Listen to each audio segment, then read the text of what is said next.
출애굽기 33장. 주께서 모세에게 말씀하셨다. 너는 네가 이집트 땅에서 이끌고 온 이 백성과 함께 어서 이곳을 떠나라.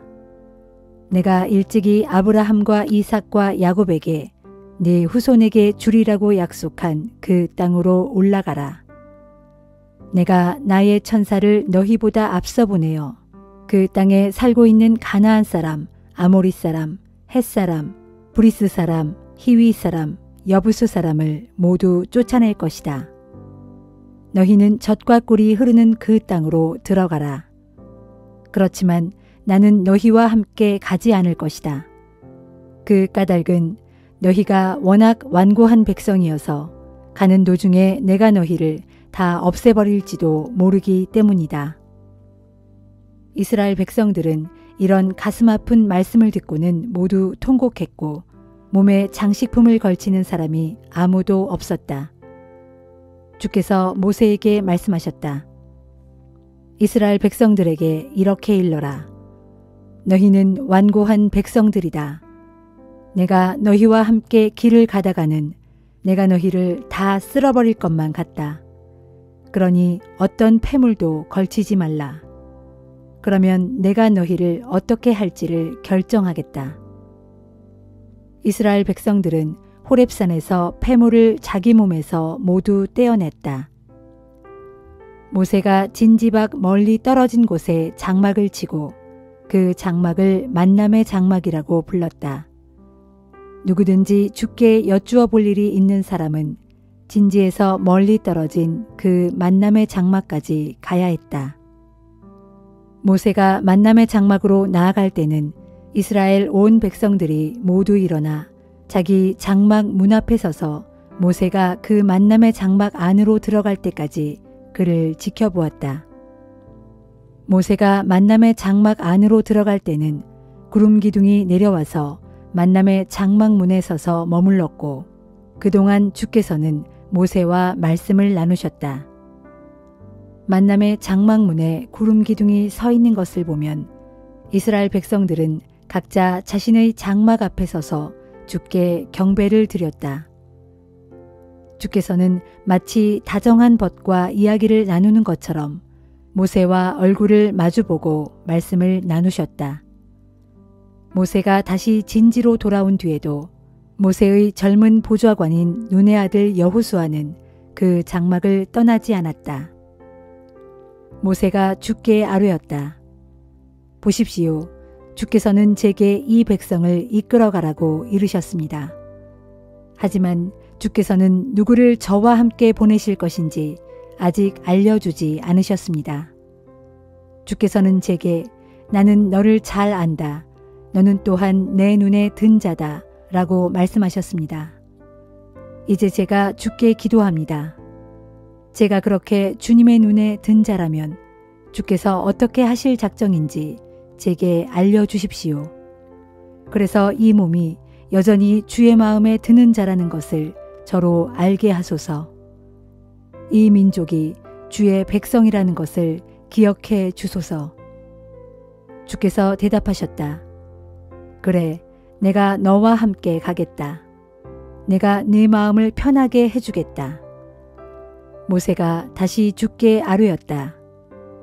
만일 주께서 함께 가실 마음이 없으시거든 우리를 이곳에서 떠나게 하지 마소서.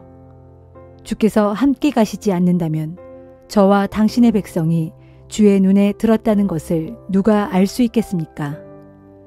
주께서 함께 가주셔야 저와 당신의 백성이 땅 위의 모든 다른 사람들과 구별되지 않겠습니까? 주께서 모세에게 말씀하셨다. 그래, 너는 과연 내 눈에 든 자이다. 그러니 어찌 네 청을 들어주지 않겠느냐. 나는 너 모세를 잘 안다. 모세가 주께 간청했다. 주여, 부디 제게 주의 영광스러운 모습을 보여주십시오. 주께서 대답하셨다. 그래, 나의 모든 영광이 네 앞으로 지나가게 하고 주라는 이름을 네 앞에 선포하겠다. 나는 은혜를 베풀고 싶은 사람에게는 은혜를 베풀어 주고 어여삐 여길 사람은 어여삐 여길 것이다. 주께서 말을 이으셨다. 그러나 너는 내 얼굴을 볼 수 없다. 내 얼굴을 보고도 살아남을 사람이 아무도 없기 때문이다. 주께서 이어 말씀하셨다. 보라, 여기 내 옆에 한 장소가 있다. 너는 여기에 있는 이 바위 위에 서 있어라. 내 영광스러운 모습이 지나가는 동안 내가 너를 이 바위 틈에 두고 내가 다 지나갈 때까지 내 손으로 너를 가려줄 것이다. 그런 다음 내 손을 치우면 너는 내 뒷모습을 보게 될 것이다. 하지만 내 얼굴은 보이지 않을 것이다.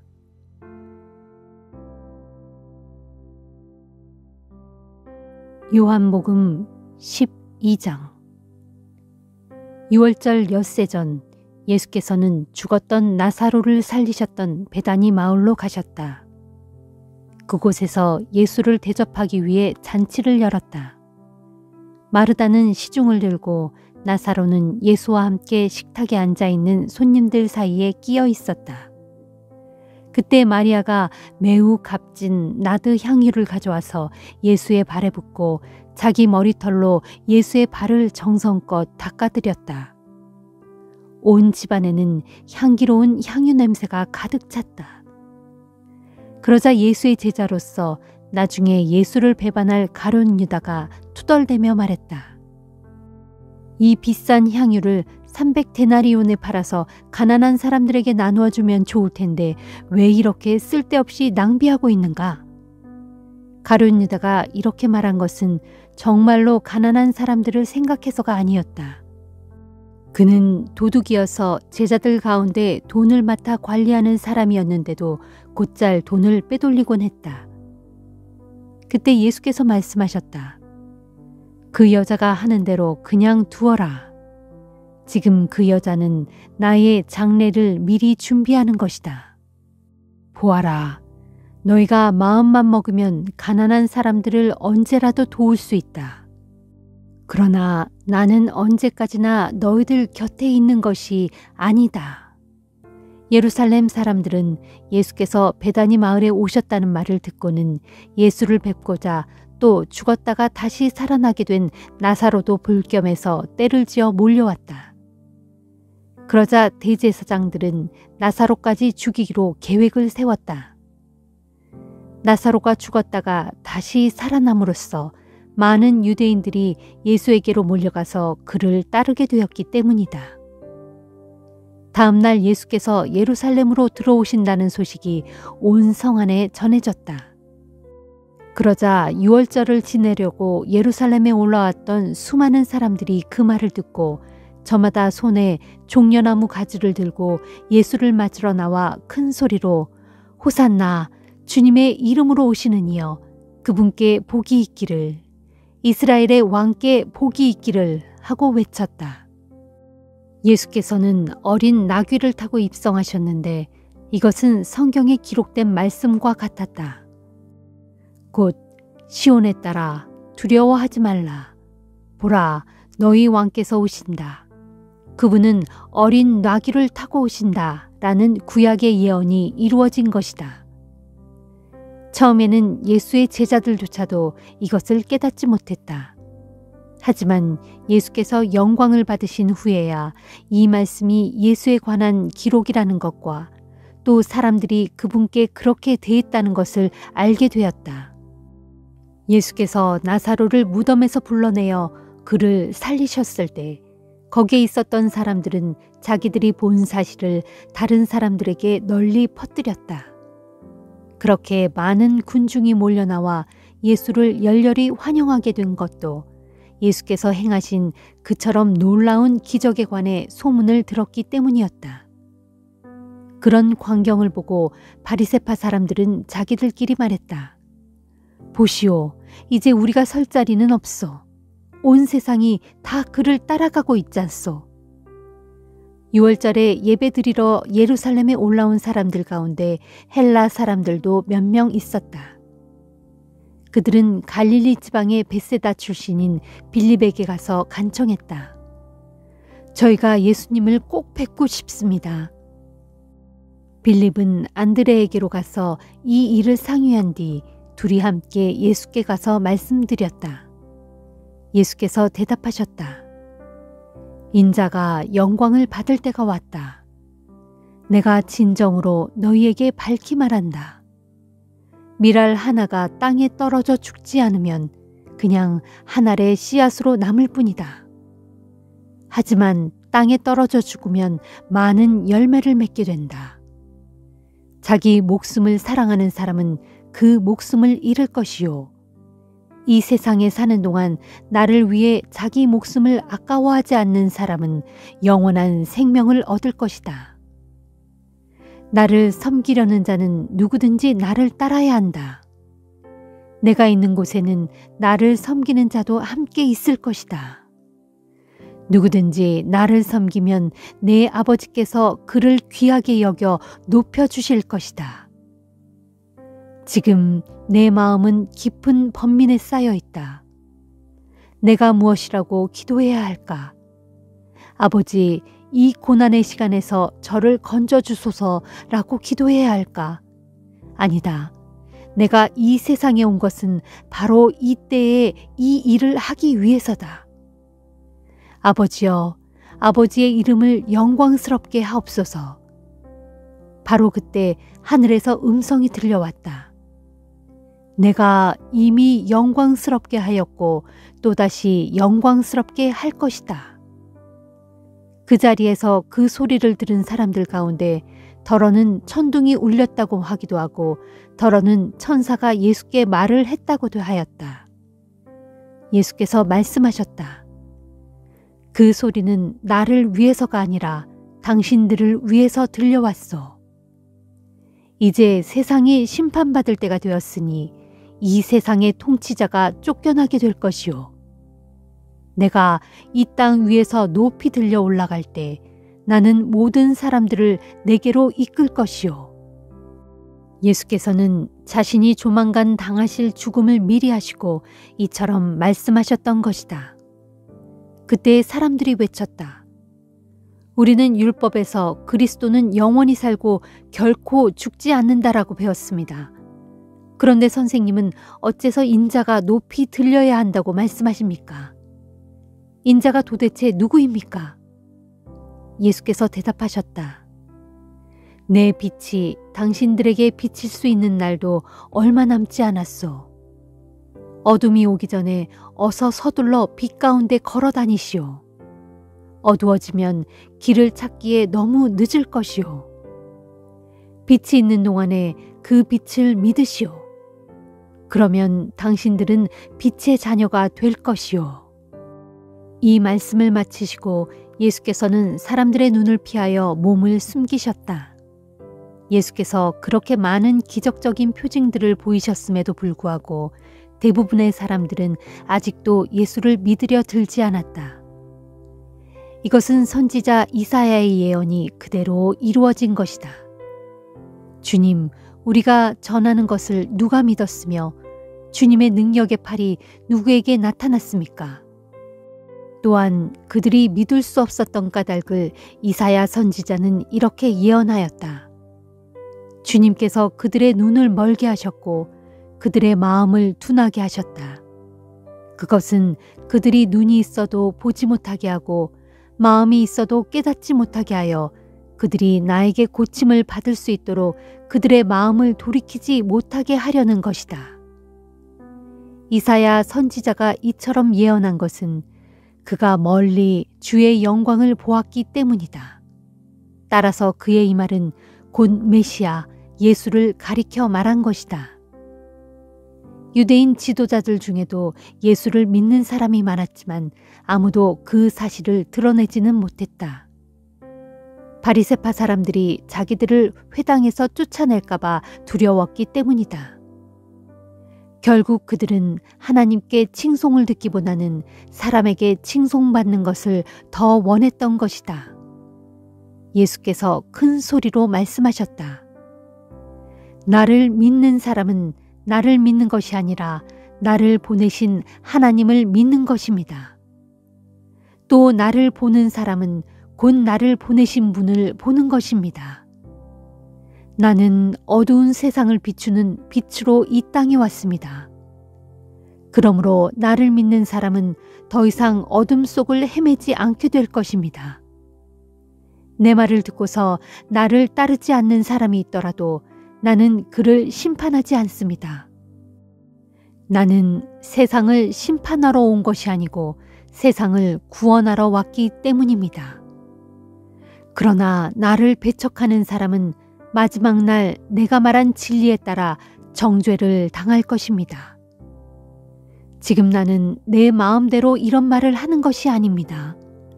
오직 나를 이 땅에 보내신 내 아버지께서 여러분에게 무엇을 어떻게 말하라고 명령하신 그대로 말할 뿐입니다. 나는 내 아버지의 명령이 여러분을 영원한 생명으로 인도한다는 것을 압니다. 그러므로 내가 말하는 것은 무엇이든지 아버지께서 내게 말하라고 일러주신 그대로일 뿐입니다.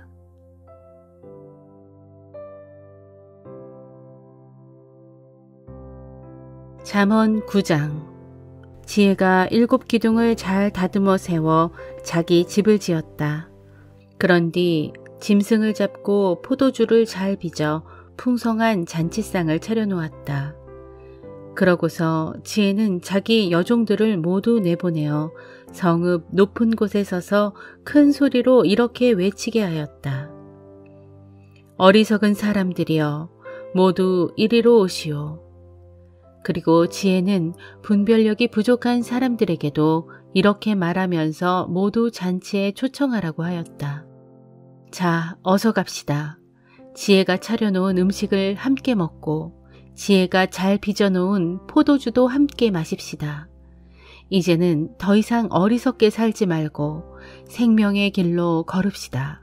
명철의 길을 따라 슬기롭게 살아갑시다. 잘난 채 우쭐대는 거만한 자를 훈계하려 들면 모욕이나 당하기 십상이고 악한 자를 꾸짖으면 도리어 화를 입게 마련이다. 그러니 우쭐대는 거만한 자를 꾸짖을 생각일랑은 하지도 말아라. 아무 유익 없이 그에게 미움만 당할 뿐이기 때문이다. 도리어 현명한 사람을 꾸짖어라. 그러면 그가 너를 사랑할 것이다. 지혜로운 사람은 훈계를 하면 훈계할수록 더욱 지혜로워지고 의로운 사람은 가르치면 가르칠수록 더욱더 많은 것을 깨닫게 될 것이다. 주를 경외하는 것이 지혜의 근본이고 거룩한 분을 아는 것이 슬기의 근본이다. 나 지혜를 얻으면 그로 인하여 내가 더욱 오래 살 것이고 내 수명이 한층 더해질 것이다.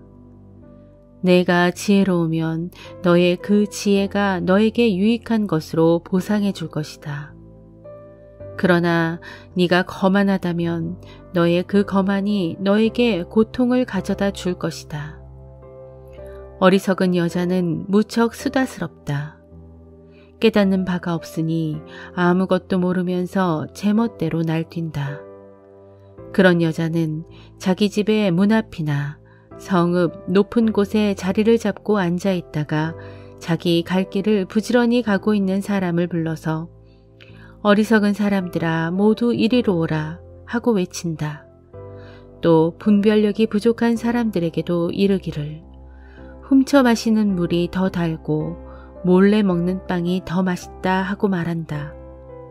이런 말을 듣고 어리석은 사람은 귀가 솔깃해지니 그런 사람은 죽음의 그림자가 바로 그곳에 들이누워져 있다는 것을 알지 못하고 그녀의 초청에 응해 그 여자를 찾아간 손님들마다 이미 지옥의 깊은 곳에 떨어져 있다는 것을 알지 못한다.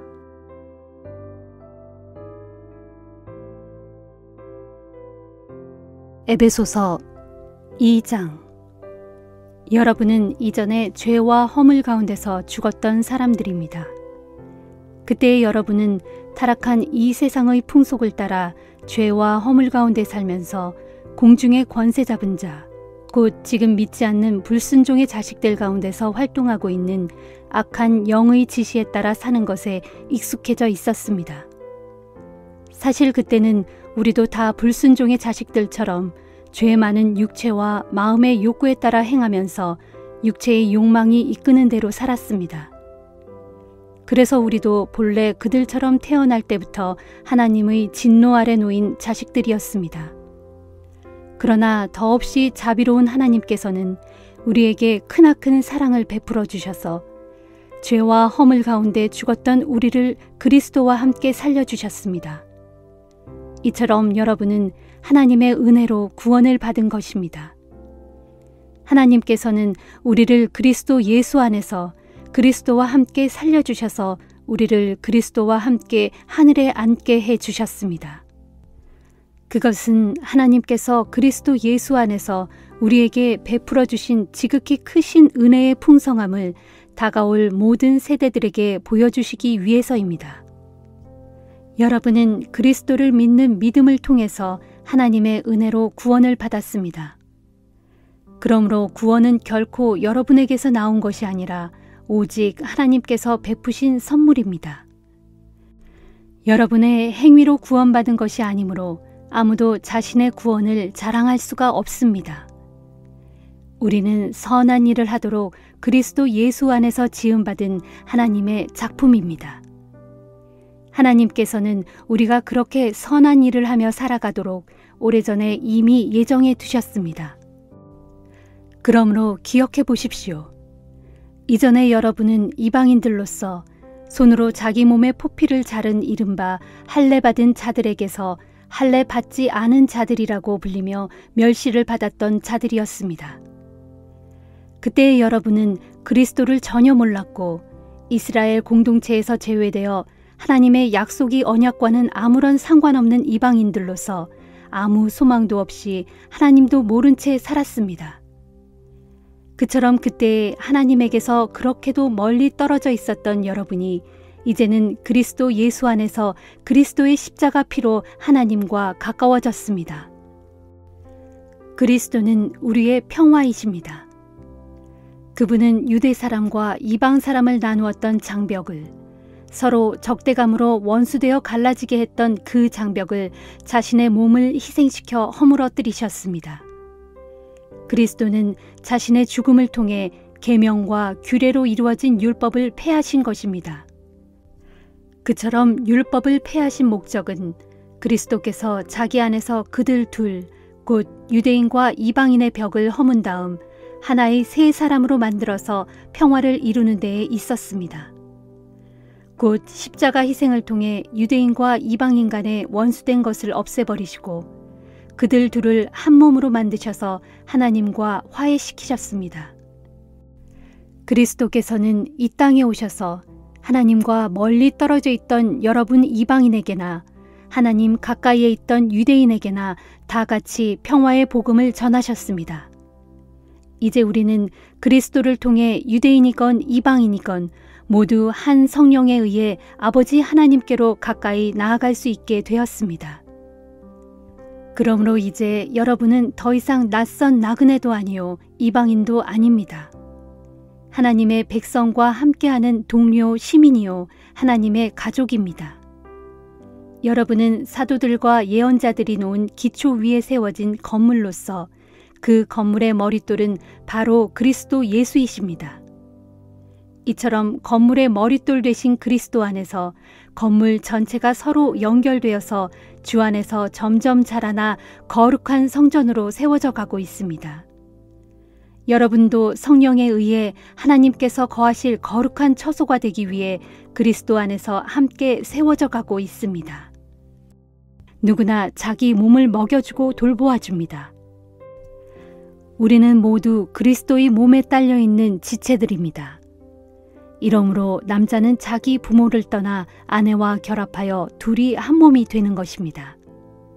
여기에는 깊은 비밀이 담겨 있습니다. 지금 나는 그리스도와 교회를 두고 이 말을 하고 있습니다. 그러므로 여러분은 각각 자기 아내 사랑하기를 자신의 몸을 사랑하듯 하고 아내도 죽게 하듯 자기 남편을 존경하십시오.